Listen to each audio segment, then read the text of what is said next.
शांति। आज प्यारे बाप दादा के अनमोल मधुर महावाक्य हैं 19 मार्च 2026।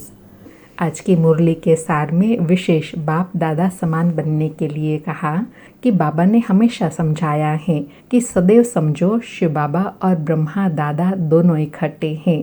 समझना चाहिए ब्रह्मा बाबा शिव बाबा के सबसे नज़दीक हैं। ब्रह्मा बाबा का ही संपूर्ण स्वरूप सूक्ष्म वतन में देखते हैं तो ज़रूर वह तीखा होगा। जैसे शिव बाबा निरहंकारी हैं, देही अभिमानी हैं, वैसे दादा ब्रह्मा भी निरहंकारी हैं। जब मुरली चलती है तो ब्रह्मा बाबा खुद कहते हैं कि समझो शिव बाबा ब्रह्मा मुख द्वारा सुना रहे हैं।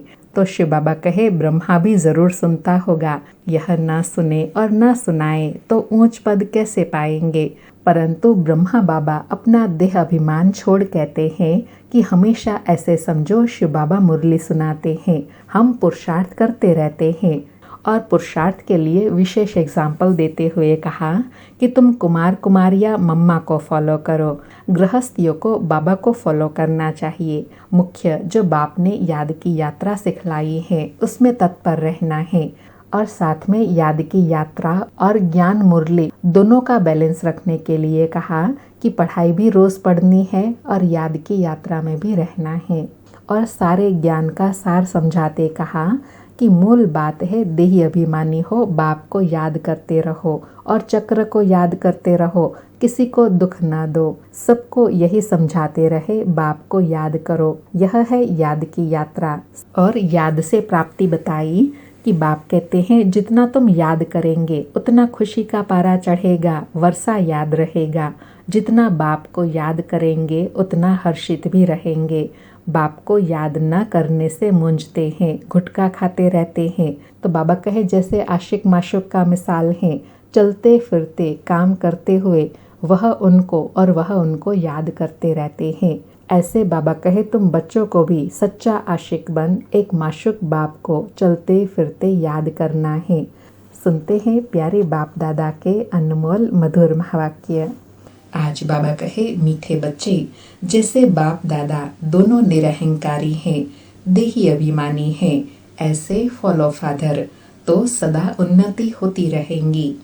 मीठे बच्चे, जैसे बाप दादा दोनों निरहंकारी हैं, देही अभिमानी हैं, ऐसे फॉलो फादर करो तो सदा उन्नति होती रहेंगी। आज मुरली से प्रश्न है, ऊंच पद की प्राप्ति के लिए कौन सी खबरदारी रखना जरूरी है? ऊंच पद की प्राप्ति के लिए कौन सी खबरदारी रखना जरूरी है? उत्तर में बाबा ने 3 खबरदारी रखने के लिए कहा। पहला बाबा कहे ऊंच पद पाना है तो खबरदारी रखो कि मनसा से भी किसी को मेरे द्वारा दुख न हो। दूसरा, किसी भी परिस्थिति में क्रोध न आए। तीसरा, बाप का बनकर बाप के कार्य में इस रुद्र यज्ञ में विघ्न रूप न बने। अगर कोई मुख से बाबा बाबा कहे और चलन रॉयल न हो तो ऊंच पद मिल नहीं सकता। ओम शांति। बच्चे अच्छी तरह से जानते हैं कि बाप से वर्षा पाना है जरूर। कैसे? बाबा कहे वर्षा पाना है, कैसे पाना है? श्रीमत पर बाप ने समझाया है। एक ही गीता शास्त्र है जिसमें श्रीमद् भगवान वाच है, भगवान तो सबका बाप है। श्रीमद् भगवान वाच तो जरूर भगवान ने आकर श्रेष्ठ बनाया होगा, तब तो उनकी महिमा है। श्रीमद् भगवत गीता अर्थात श्रीमद् भगवान वाच, भगवान तो जरूर ऊंच ते ऊंच ठहरा। श्रीमत भी उस ही एक शास्त्र में गाई हुई है और कोई शास्त्र में श्रीमद् भगवान वाच नहीं है। बाबा कहे शास्त्र तो अनेक हैं, लेकिन एक गीता शास्त्र में ही श्रीमद् का वर्णन है, क्योंकि भगवान आकर जो श्रीमद् देते हैं उसका ही गीता शास्त्र है। बाबा कहे श्रीमद् किसकी होनी चाहिए? वह लिखने वाले भी समझ न सके उसमें भूल क्यों हुई है, वह भी बाप आकर समझाते हैं। बाबा कहे भूल कहाँ हुई है, वो भी बाबा अभी आकर समझाते हैं। रावण राज्य शुरू होने से ही रावण मत पर चल पड़ते हैं। पहले कड़े ते कड़ी भूल इन रावण मत वालों ने की है। रावण की चमाट लगती है जिसे कहा जाता है शंकर प्रेरक हैं, बॉम्ब्स आदि बनवाए हैं, वैसे 5 विकारों रूपी रावण प्रेरक हैं मनुष्य को पतित बनाने का। तब तो पुकारते हैं पतित पावन आओ, तो पतित पावन एक ही ठहरा ना। इससे सिद्ध है कि पतित बनाने वाला और है, पावन बनाने वाला और है, दोनों एक हो नहीं सकते। बाबा कहे जब पुकारते हैं पतित पावन आओ, तो इसका भावार्थ क्या है कि पतित बनाने वाला कोई और है और पावन बनाने वाला कोई और है। बाबा कहे दोनों एक हो नहीं सकते, यह बातें तुम ही समझते हो। नंबरवार पुरुषार्थ अनुसार ऐसे मत समझना कि सभी को निश्चय है, नंबरवार है। बाबा कहे सभी को निश्चय है लेकिन नंबरवार है। जितना निश्चय है उतनी खुशी बढ़ती है। बाप की मत पर चलना होता है। श्रीमत पर हमको यह राज्य पद पाना है, श्रीमत पर हमको यह स्वराज्य पद पाना है। मनुष्य से देवता बनने में देरी नहीं लगती है। तुम पुरुषार्थ करते हो, मम्मा बाबा को फॉलो करते हो, जैसे वह आप समान बनाने की सेवा कर रहे हैं। तुम भी समझते हो, क्या समझते हैं कि हम क्या सर्विस कर रहे हैं और मम्मा बाबा क्या सर्विस कर रहे हैं। बाबा कहे यह अपने को तुम चेक कर सकते हो कि हम क्या सर्विस कर रहे हैं। बाबा ने समझाया था कि शिव बाबा और ब्रह्मा दादा दोनों इकट्ठे हैं, तो समझना चाहिए कि सबसे नजदीक हैं। इनका ब्रह्मा बाबा का ही संपूर्ण रूप सूक्ष्म वतन में देखते हैं तो जरूर यह तीखा होगा। परंतु जैसे बाप निरअहंकारी हैं, देही अभिमानी हैं, वैसे यह दादा भी निरअहंकारी हैं। कहते हैं कि शिव बाबा ही समझाते रहते हैं। जब मुरली चलती है तो बाबा खुद कहते हैं कि समझो कि शिव बाबा इन द्वारा सुना रहे हैं। जो बाबा हमेशा कहते रहते हैं ना कि ब्रह्मा बाबा का रथ है, तो वह भी तो समझाएंगे ना। लेकिन फिर भी शिव बाबा और ब्रह्मा बाबा दोनों कहते हैं कि सदा समझो शिव बाबा सुनाते हैं। ऐसे बाबा कहे निरअहंकारी बनना है जैसे ब्रह्मा बाबा। बाबा कहे यह ब्रह्मा भी जरूर सुनता होगा, यह न सुने और न सुनाए तो ऊंच पद कैसे पाए। परंतु अपना देह अभिमान छोड़कर कहते हैं कि ऐसे समझो कि शिव बाबा ही सुनाते हैं। हम पुरुषार्थ करते रहते हैं, शिव बाबा ही समझाते हैं। इसने तो पतितपना पास किया हुआ है ब्रह्मा बाबा ने। मम्मा तो कुमारी थी तो मम्मा ऊंच चली गई। तुम भी कुमारियां मम्मा को फॉलो करो। गृहस्थियों को बाबा को फॉलो करना चाहिए। बाबा कहे दोनों के लिए एग्जाम्पल है।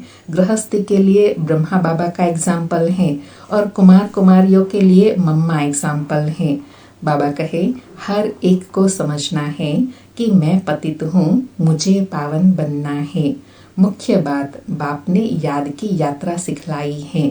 इसमें देह अभिमान नहीं रहना चाहिए।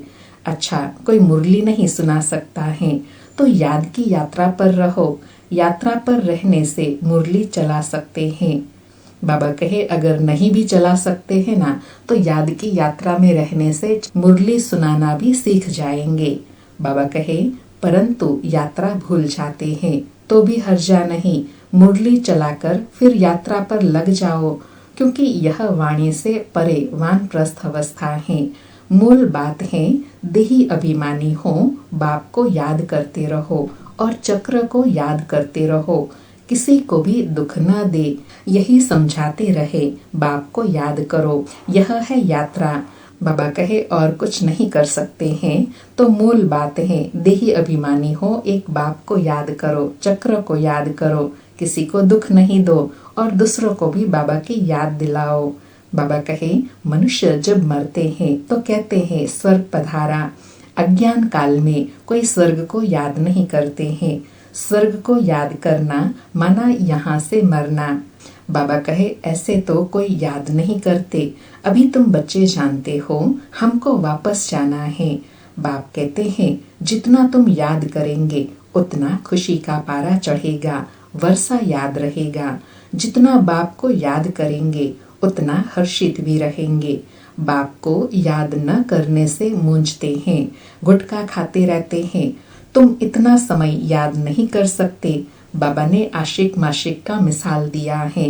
वह भल धंधा करते हैं और वह भल चरखा चलाती रहती है, तो भी उसके सामने माशुक आकर खड़ा हो जाता है। अर्थात लौकिक में बाबा कहे दोनों आशिक माशुक काम करते हुए भी एक दूसरे को याद करते रहते हैं। ऐसे बाबा कहे तुम बच्चों को भी काम काज नहीं छोड़ना है, वह करते हुए भी तुमको मुझे याद करना है। बाबा कहे आशिक माशुक को याद करते, माशुक फिर आशिक को याद करते। यहाँ तो सिर्फ तुमको एक बाप को याद करना है, वह सबका माशुक है। तुम बच्चे लिखते हो कि बाबा आप हमको याद करते हो। बाबा कहे अरे जो सबका माशुक है वह फिर तुम आशिकों को याद कैसे कर सकेंगे, हो नहीं सकता। वह है ही माशुक, आशिक बन नहीं सकता, तुमको ही याद करना है। बाबा आशिक और माशुक के संबंध के हिसाब से बता रहे हैं कि तुम बच्चों को ही याद करना है, लेकिन बाबा हमेशा साथ में यह भी कहते हैं कि जो बच्चे मुझे प्यार से याद करते हैं तो उन बच्चों की याद बाबा को खींचती है। बाबा भी ऐसे बच्चों को याद करते हैं। बाबा कहे तुम हर एक को आशिक बनना है उस माशुक का।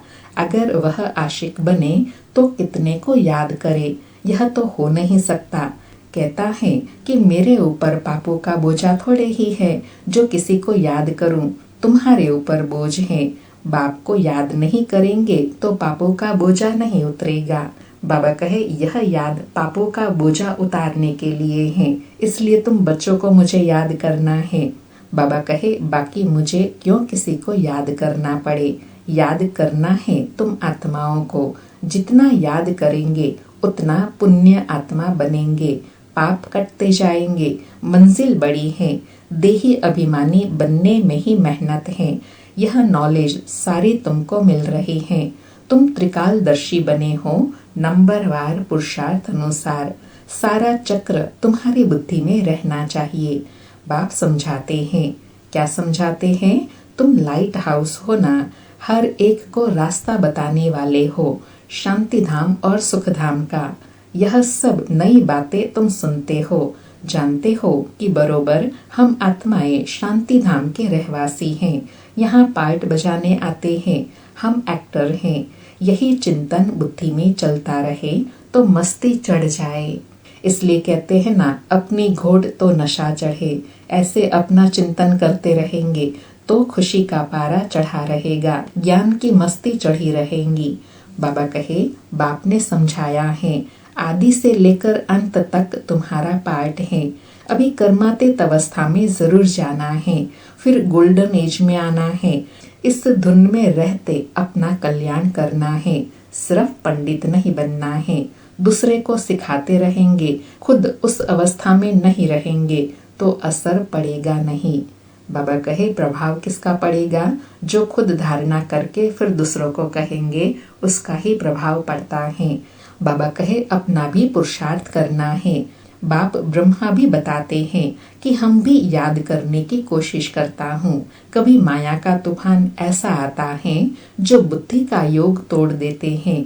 बहुत बच्चे चार्ट भेज देते हैं, वंडर खाता हूँ कि यह तो हमसे भी तीखे जाते हैं। शायद वेग आती है, अर्थात याद की लहर आती है तो चार्ट लिखने में लग जाते हैं। परंतु ऐसे अगर तीखी दौड़ी पहने तो नंबर 1 में चले जाए, परंतु नहीं, वह सिर्फ चार्ट लिखने तक है।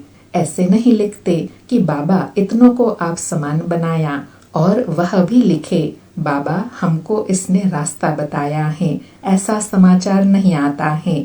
तो बाबा क्या समझेंगे? बाबा और स्पष्ट कर रहे हैं कि सिर्फ याद का चार्ट रखने की ही बात नहीं है, दूसरों को आप समान बनाने की भी बात है। और उसमें भी बाबा कहे जिसको आप समान बनाते हैं वह भी बाबा को लिखे कि बाबा इन्होंने हमको आपका परिचय दिया, हमको श्रेष्ठ रास्ता बताया। बाबा कहे सिर्फ चार्ट भेजने से काम नहीं चलता, आप समान भी बनाना है, रूप और बसंत दोनों बनना है, अर्थात योग भी लगाना है और ज्ञान भी सुनाना है। बाबा कहे नहीं तो बाप समान नहीं ठहरे, रूप भी बसंत भी एक्यूरेट बनना है, इसमें ही मेहनत है। देह अभिमान मार डालता है। रावण ने देह अभिमानी बनाया है, अभी तुम देही अभिमानी बनते हो। फिर आधा कल्प के बाद माया रावण देह अभिमानी बनाती है। देही अभिमानी तो बड़े मीठे बन जाते हैं, संपूर्ण तो अभी कोई भी बना नहीं है। इसलिए बाबा हमेशा कहते हैं कि किसी के भी दिल को रंज नहीं करना है, अर्थात नाराज नहीं करना है, दुख नहीं देना है। सबको बाप का परिचय दो। बोलने करने की भी बड़ी रॉयल्टी चाहिए, अर्थात बाबा कहे बात करते हैं तो उसमें भी बड़ी रॉयल्टी चाहिए। ईश्वरीय संतान के मुख से सदैव रत्न निकलने चाहिए। तुम मनुष्य को जिया दान देते हो, रास्ता बताना है और समझाना है। तुम परमात्मा के बच्चे हो ना। बाबा नशा दिलाकर शिक्षा दे रहे हैं कि आप बच्चे, भगवान के बच्चे, परमात्मा के बच्चे हो तो आपके मुख से सदैव ज्ञान रतन निकले और चलन भी बड़ी रॉयल हो, बोल भी बहुत रॉयल्टी वाले हो। बाबा से तुमको स्वर्ग की राजाई मिलनी चाहिए, फिर अब वह क्यों नहीं है। याद करो, बरोबर बाप से वर्षा मिला था ना। तुम भारतवासी देवी देवता थे, तुमने ही 84 जन्म लिए। तुम समझो कि हम ही लक्ष्मी नारायण के कुल के थे, अपने को कम क्यों समझते हो। बाबा और नशा दिला रहे हैं कि तुम अपने को कम क्यों समझते हो। यह समझो कि हम लक्ष्मी नारायण के कुल के थे और नजदीक रॉयल फैमिली के थे। बाबा कहे, अगर कहते हैं कि बाबा सब थोड़े ही बनेंगे तो बाबा समझ जाता है कि यह इस कुल का नहीं है, अभी से ही थिरकने लग पड़ा है। अर्थात बाबा कहे अभी से ही डावाडोल होने लगे हैं तो बाबा समझ जाते हैं कि यह अपने देवी कुल का नहीं है। बाबा कहे तुमने 84 जन्म लिए हैं। बाबा ने 21 जन्मों की प्रारब्ध जमा कराई, वह खाया, फिर ना अर्थात समाप्त होना शुरू हो गया। कट चढ़ते चढ़ते तमो प्रधान कौड़ी मिसल बन पड़े हो। भारत ही 100% साल्वेंट था, उन्हों को यह वर्षा कहाँ से मिला। बाबा कहे भारतवासियों को जो 100% साल्वेंट थे, पावन सतो प्रधान थे, उनको यह वर्षा सतो प्रधानता का कहाँ से मिला। यहाँ संगम पर शिव बाबा से। बाबा कहे एक्टर ही बता सकेंगे ना, मनुष्य ही एक्टर हैं। उनको यह पता होना चाहिए कि इन लक्ष्मी नारायण को बादशाही मिली कहाँ से, कितनी अच्छी अच्छी पॉइंट्स हैं। जरूर आगे जन्म में ही यह राज्य भाग्य पाया होगा। बाप ही पतित पावन है। बाप कहते हैं कि मैं तुमको कर्म, अकर्म और विकर्म की गति समझाता हूँ। रावण राज्य में मनुष्य के कर्म विकर्म हो जाते हैं, वहाँ सतयुग में तुम्हारे कर्म अकर्म होते हैं। वह है देवी सृष्टि। मैं रचता हूँ तो जरूर मुझे संगम पर आना पड़े। यह है रावण राज्य, वह है ईश्वरीय राज्य सतयुग। ईश्वर अब स्थापना कर रहे हैं। तुम सब ईश्वर के बच्चे हो, तुमको वर्षा मिल रहा है।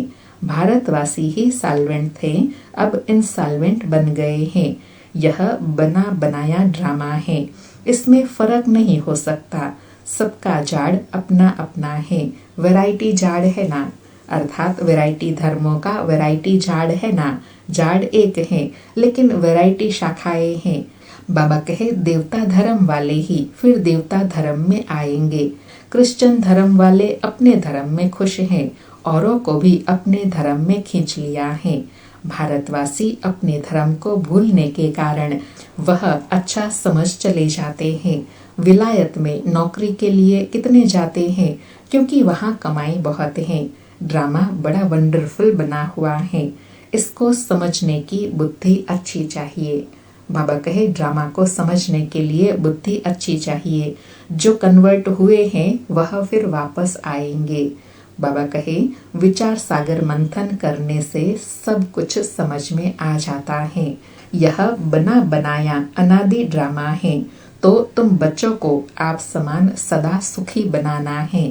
तुम्हारा धंधा है पतितों को पावन बनाना, जैसे बाप का धंधा है वैसे तुम्हारा।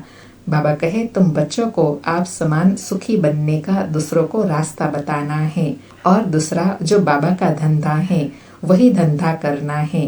कौन सा? पतितों को पावन बनाने का रास्ता दिखाना है। बाबा कहे तुम्हारा मुखड़ा सदैव देवताओं जैसा हर्षित होना चाहिए खुशी में। तुम जानते हो हम विश्व के मालिक बनते हैं। बाबा कहे खुशी क्यों होनी चाहिए? क्योंकि तुम जानते हो, तुमको स्मृति आई है कि हम विश्व के मालिक बनते हैं, तो कितनी खुशी रहनी चाहिए। बाबा कहे तुम हो लवली चिल्ड्रन, क्रोध पर बड़ी खबरदारी रखनी है। बाप आए हैं बच्चों को सुख का वर्षा देने, स्वर्ग का रास्ता सबको बताना है। बाप सुख करता दुख हरता है, तो तुमको भी सुख करता बनना है। किसी को दुख नहीं देना है। दुख देंगे तो तुम्हारी सजा 100 गुना बढ़ जाएंगी। कोई भी सजा से बच नहीं सकता। अर्थात हर एक को अपने कर्मों की भोगना तो भोगनी ही है। बाबा कहे बच्चों के लिए तो खास ट्रिब्यूनल बैठती हैं। बाप कहते हैं कि तुम विघ्न डालेंगे तो बहुत सजा खाएंगे। कल्प कल्पांतर तुम साक्षात्कार करेंगे कि फलाने यह बनेंगे। आगे जब देखते थे तो बाबा मना करते थे कि न सुनाओ। अंत में तो एक्यूरेट मालूम पड़ता जाएगा। आगे चलकर जोर से साक्षात्कार होंगे। बाबा स्पष्ट कर रहे हैं कि यज्ञ की आदि में जब साक्षात्कार होते थे अपने पुरुषार्थ, अपनी स्थिति और दूसरों की स्थिति का, तो बाबा मना करते थे सबको नहीं सुनाना है। क्योंकि कई बार बाबा कहते हैं ना, कई दिल शिकस्त भी हो जाते हैं। और साथ में बाबा कहे अवस्था नीचे ऊपर होती है। आज अच्छा पुरुषार्थ नहीं करते लेकिन कल अच्छा पुरुषार्थ करने लगते हैं। लेकिन अंत में तो बाबा कहे सबको एक्यूरेट मालूम पड़ेगा, क्योंकि फाइनल रिजल्ट होंगी ना। बाबा कहे वृद्धि होती जाएंगी, आबू तक क्यों लग जाएंगी। बाबा से कोई भी मिल नहीं सकेंगे। कहेंगे ओहो प्रभु तेरी लीला, यह भी गाया हुआ है ना। बाबा कहे जो नहीं पहचानेंगे, जो प्राप्ति नहीं कर पाएंगे, वह फिर यह गाएंगे ओहो प्रभु तेरी लीला अपरम अपार, हम आपकी अलौकिक लीला को समझ नहीं पाए। बाबा कहे विद्वान पंडित आदि भी पीछे आएंगे, उन्हों के सिंहासन भी हिलेंगे। तुम बच्चे तो बहुत खुशी में रहेंगे। अच्छा, मीठे मीठे सिकिलधे बच्चों प्रति माता पिता बाप दादा का याद प्यार। ऐसी याद प्यार एक ही बार मिलती है। जितना तुम याद करते हो उतना तुम प्यार पाते हो। विकर्म विनाश होते हैं और धारणा भी होती है। बच्चों को खुशी का पारा चढ़ा रहना चाहिए। जो भी आए उनको रास्ता बताए। बेहद का वर्षा बेहद के बाप से पाना है। कम बात है क्या, ऐसा पुरुषार्थ करना चाहिए। अच्छा, मीठे मीठे सिकिलधे रूहानी बच्चों प्रति रूहानी बाप दादा का याद प्यार और गुड मॉर्निंग। रूहानी बाप की रूहानी बच्चों को नमस्ते। हम रूहानी बच्चों की रूहानी माता पिता बाप दादा को याद प्यार, गुड मॉर्निंग और नमस्ते नमस्ते। सारी मुरली से धारणा के लिए सार है। पहला पॉइंट, बोलने चलने में बहुत रॉयल बनना है। मुख से सदैव रतन निकालने हैं। आप समान बनाने की सेवा करनी है। किसी की दिल को रंज नहीं करना है, अर्थात नाराज व दुखी नहीं करना है। दूसरा पॉइंट, क्रोध पर बड़ी खबरदारी रखनी है। मुख सदैव देवताओं जैसा हर्षित रखना है। स्वयं को ज्ञान योग बल से देवता बनाना है। आज प्यारे बाबा का वरदान है, पावरफुल दर्पण द्वारा स्वयं का साक्षात्कार कराने वाले साक्षात्कार मूर्त भव। पावरफुल दर्पण द्वारा सभी को स्वयं का साक्षात्कार कराने वाले साक्षात्कार मूर्त भव। स्पष्टीकरण है, जैसे दर्पण के आगे जो भी जाते हैं उसे स्वयं का स्पष्ट साक्षात्कार हो जाता है। लेकिन अगर दर्पण पावरफुल नहीं तो रियल रूप के बजाय और रूप दिखाई देता है। होगा पतला, दिखाई देगा मोटा। इसलिए आप ऐसे पावरफुल दर्पण बनो जो सभी को स्वयं का साक्षात्कार करा सको। अर्थात आपके सामने आते ही देह को भूल अपने देही रूप में स्थित हो जाए। वास्तविक सर्विस यह है। इसी से जय जयकार हो जाएंगी। बाबा ने बहुत श्रेष्ठ सर्विस बताई कि अपनी श्रेष्ठ स्थिति के आधार से दूसरों को देही अभिमानी स्थिति का साक्षात्कार हो जाए। वह ये कहे कि उनको भी अपनी आत्मिक स्मृति आ जाए। ऐसी सेवा करना ही सर्वश्रेष्ठ सेवा व वास्तविक सेवा है।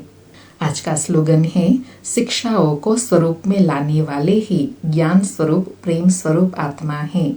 शिक्षाओं को स्वरूप में लाने वाले ही ज्ञान स्वरूप प्रेम स्वरूप आत्मा है। आज 19 मार्च के अव्यक्त इशारे हैं, निश्चय के फाउंडेशन को मजबूत कर सदा निर्भय और निश्चिंत रहो। आज बाबा कहे, बाप में तो निश्चय है, लेकिन अपने में भी निश्चय बुद्धि होकर कार्य करो तो फिर विजय ही विजय है। विजय के आगे समस्या कोई चीज नहीं है। फिर वह समस्या नहीं फील होंगी, लेकिन खेल फील होगा। खेल खुशी से किया जाता है। कोई कार्य सहज होता है तो कहा जाता है, यह तो बाएं हाथ का खेल है, अर्थात सहज है। तो यह भी बुद्धि का खेल हो जाएगा। खेल में घबराएंगे नहीं। यह कब होगा? जब बाबा में निश्चय के साथ साथ अपने पर भी निश्चय होगा। कौन सा? कि मैं विजयात्मा हूँ। जब यह स्वमान, यह निश्चय होगा तो हर परिस्थिति खेल अनुभव होंगी और खेल खेल में कोई भी बात, कितनी भी बड़ी बात हो, वो सहज हो जाती है। अच्छा, ओम शांति। शुक्रिया बाबा, शुक्रिया।